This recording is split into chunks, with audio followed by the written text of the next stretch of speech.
Woi, subscribe ngapa? MF Channel. Kali ini kakak akan bercerita tentang Nabi Yakub alaihissalam. Yakub adalah putra kedua dari Nabi Ishak. Dia dan saudara kembarnya Isyu tidak rukun seperti layaknya saudara kembar. Isyu iri terhadap Yakub yang lebih disayangi dan dimanja oleh ibunya.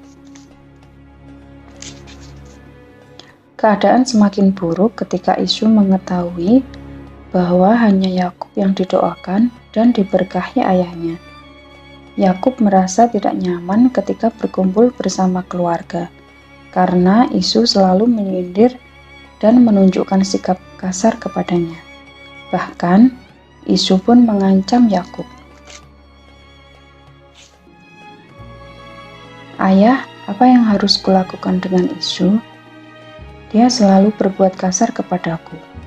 Bahkan, dia mengancam bahwa aku dan anak cucuku akan menjadi musuhnya," kata Yakub. "Anakku, ayah khawatir jika meninggal nanti, kamu terus diganggu kakakmu. Karena itu, pergilah menuju ke Padan Aram di Irak. Temuilah Laban bin Batuil. Semoga kamu dinikahkan dengan putrinya. Mudah-mudahan Allah memberkahi perjalananmu," kata Nabi Ishak. Sesuai dengan petunjuk sang ayah, Yakub pun pergi menuju ke Padan Aram.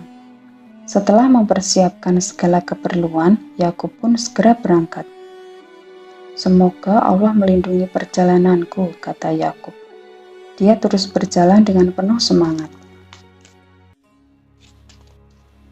Perjalanan yang panjang melewati gurun Sahara tidak menyurutkan langkah Yakub. Dia bertekad untuk menjauh dari kakaknya yang selalu memusuhinya. Ketika lelah, dia beristirahat hingga akhirnya Yakub tertidur pulas. Dalam tidurnya, Yakub bermimpi mendapat rezeki yang berlimpah serta kehidupan yang aman dan damai. Tiba-tiba Yakub terbangun. "Astagfirullah, ternyata hanya sebuah mimpi," kata Yakub.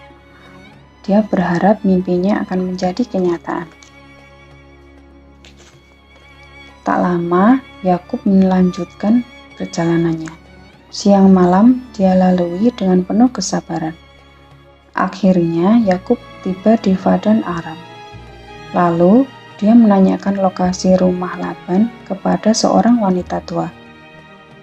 "Oh, Tuan Laban, tanyalah pada gadis yang menggembala itu, Nak," kata wanita tua. "Terima kasih, Bu," kata Yakub.